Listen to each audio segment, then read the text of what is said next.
Bonjour à tous, aujourd'hui je vous retrouve pour une nouvelle vidéo, j'espère que vous allez bien. Et on se retrouve pour parler de la nouvelle mise à jour iPhone, et plus particulièrement la mise à jour iOS 14. Je l'ai fait tout récemment et j'ai aujourd'hui travaillé un peu mon iPhone pour avoir un accueil un peu plus sympa, et je vais vous le présenter aujourd'hui. Le vrai sujet de cette vidéo, c'est surtout comment est-ce que vous aussi vous pourrez le faire, et comme ça en partageant mon écran, comment je l'ai modifié, comment j'ai utilisé les widgets qui sont les nouveaux, entre guillemets nouveaux gadgets en tout cas, qu'on utilise pour cette personnalisation, je vais vous montrer tout ça et vous expliquer comment est-ce que j'ai fait.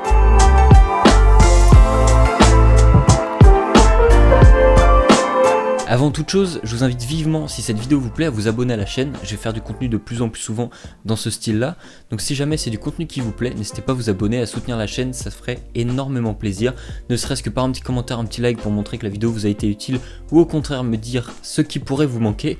Car justement, je vais faire appel à vous et je vais vous demander par la suite ce qui pourrait être intéressant de faire justement par rapport à cette vidéo là. La vidéo que vous regardez actuellement va se diviser en 3 points, et j'ai choisi 3 points parce que c'est les 3 essentiels qui m'ont permis, en tout cas moi, d'être assez rapide dans mon changement en tout cas, et de m'organiser au mieux dans ce que je voulais faire. Déjà premièrement, il vous faut un iPhone, il faut avoir fait la mise à jour, et à partir de là, une fois que vous avez iOS 14, vous avez déjà une nouvelle interface qui se présente au début et à la toute fin, sans prendre les écrans d'accueil, et déjà vous pouvez constater quelques modifications, à savoir une personnalisation bien plus grande à mon goût, que je trouve intéressante. J'ai redécouvert des applications que j'avais complètement oubliées, comme notamment la bourse, et tout à droite, quand vous allez tout à droite sur votre iPhone, et ben vous avez l'ensemble de vos applications.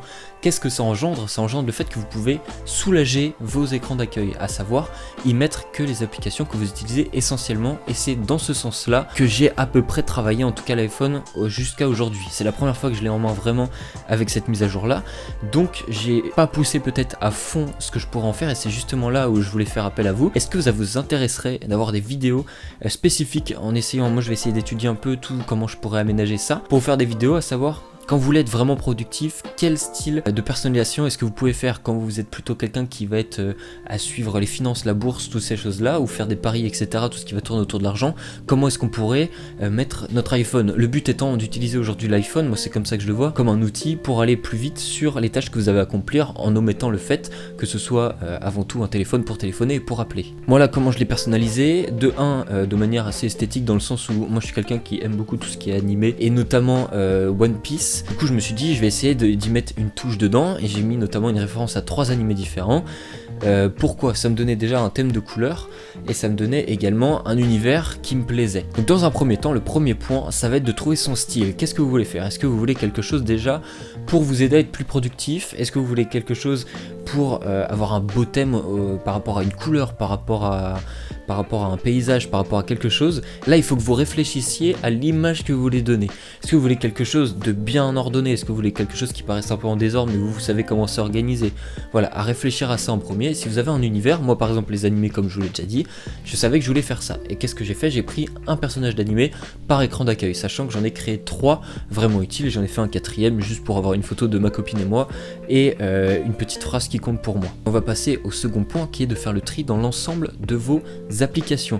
J'ai repris page par page les applications que j'avais, et j'ai commencé à faire le tri afin de voir celles que j'utilisais vraiment et celles que je n'utilisais pas au quotidien. Pourquoi j'ai fait ça? Parce que comme je vous l'ai dit au début, quand vous allez tout à droite, vous avez l'ensemble des applications qui restent présents dans votre iPhone sans être présents sur votre écran d'accueil. Ça c'est le gros avantage, et pour moi je trouve ça génial, c'est que vous pouvez n'avoir qu'une application sur l'ensemble de vos écrans d'accueil si vous le souhaitez. C'est possible. Donc notamment, moi j'ai gardé tout ce qui était réseaux sociaux, notamment ceux que j'utilisais les plus, et je les ai même retirés des ensembles de... Quand vous pouvez grouper des applications, j'ai notamment retiré le Creator Studio, parce que comme ça je peux regarder mes statistiques, je peux regarder un peu où j'en suis, c'est quelque chose que je surveille assez souvent. J'ai gardé de côté tout ce qui me sert pour le travail, par exemple les notes c'est quelque chose où j'aime avoir accès rapidement, je sais parfaitement où elles sont maintenant. Je trouve que c'est une manière, avec cette mise à jour, d'être beaucoup plus instinctif dans votre manière de fonctionner avec votre téléphone, et il est de plus en plus personnel grâce à ça. Et là vous pouvez encore aller au-dessus, et c'est ça qui est bien. Si par exemple vous avez l'habitude de faire des paris en ligne, et ben vous pouvez mettre vos applications de paris en ligne, et vous savez que par exemple juste en remontant votre doigt, vous allez aller à la page d'accueil numéro 1, et c'est là où vous avez vos pages que vous utilisez le plus souvent, et c'est ça que je trouve super intéressant. Maintenant la 3e étape, et c'est l'étape qui va construire en fait un peu les nouveautés, ça existait déjà mais c'est quelque chose qui aujourd'hui est trop bien pour la personnalisation, ça rend vraiment chouette, c'est ça qui apporte ce nouveau cachet à tout ce qu'on a pu voir. Il y a beaucoup de features qui ont été... Il y a beaucoup de pages d'accueil qui ont été partagées sur Twitter ou sur les réseaux sociaux, je vous invite à aller voir. Il y a des choses qui rendent vraiment bien, après tout dépend de l'univers que vous aimez, mais la personnalisation est juste incroyable. Vous pouvez aller jusqu'à la personnalisation de vos icônes, à savoir par exemple Spotify, bah, vous pouvez carrément changer, mettre une image de chat par exemple, si vous adorez les chats et que vous savez que vous allez retrouver votre application facilement. Widgetsmith, c'est une application que vous pouvez aller télécharger dans l'Apple Store directement. Une fois que vous l'avez installée, eh bien vous allez pouvoir naviguer dedans et ça se passe en 3 étapes. C'est-à-dire que vous avez 3 tailles de widgets, donc les petits en carré, les grands en rectangle, et vous avez les très grands en carré qui prennent l'équivalent de 3 lignes d'application. Vous allez pouvoir sélectionner une taille de widget et ensuite personnaliser ce que vous voulez afficher dedans. Ça peut être l'heure, ça peut être la date, ça peut être la température, ça peut être la bourse, ça peut être des photos, et tout ça à votre guise, notamment ce que vous voyez sur mon iPhone qui sont les images d'animés, notamment ce que vous avez vu sur mon écran d'accueil, ce sont des photos d'animés, donc c'est des photos que je suis allé télécharger, que j'ai mis sur le widget, et les widgets je les ai placés où j'avais envie pour donner un thème couleur ou un thème sur le style de ce que je voulais sur cette page en question.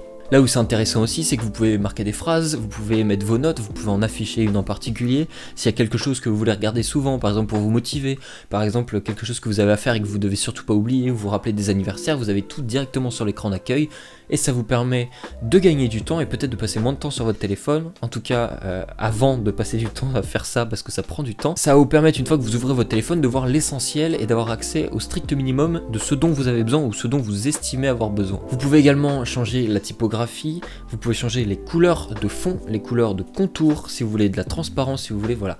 Vous pouvez vraiment faire ça à votre guise et ça rend vraiment le tout super agréable. Pour le coup, j'ai jamais été le genre de personne à trier mes applications, ou du moins je le fais une fois et après j'y touche plus. Ça m'a toujours pris la tête parce que je trouvais ça pas intuitif, je n'ai pas trop aimé ça, et finalement là en moins de 24 heures après avoir effectué la mise à jour, et ben j'ai déjà fait une première personnalisation, et là pour le coup ça m'a pris un peu de temps mais je me suis amusé dessus vraiment, et comme j'ai vu la tonne de possibilités, j'ai voulu vous le partager en vidéo parce que dès le début moi j'ai dû regarder des tutos aussi pour arriver à comprendre un peu comment ça fonctionnait. Personnellement je trouve que c'est une mise à jour intéressante et je pense qu'on pourra le développer, le pousser encore plus par la suite, nous en tant qu'utilisateurs, par rapport à ce qui nous est proposé. Je pense que vraiment il y a moyen de faire une expérience assez intéressante et de faire changer cette expérience là justement en fonction de la période dans laquelle vous êtes, si c'est des examens, si ça va être une période où vous voulez vous détendre, etc. Voilà, n'hésitez pas à me dire si vous voulez d'autres vidéos de ce style là sur la chaîne, ça sera avec grand plaisir, moi je pense en retravailler certaines. Sur ce, je vous remercie d'avoir suivi cette vidéo, n'hésitez pas à me déposer un petit like, un petit commentaire si ça vous a plu,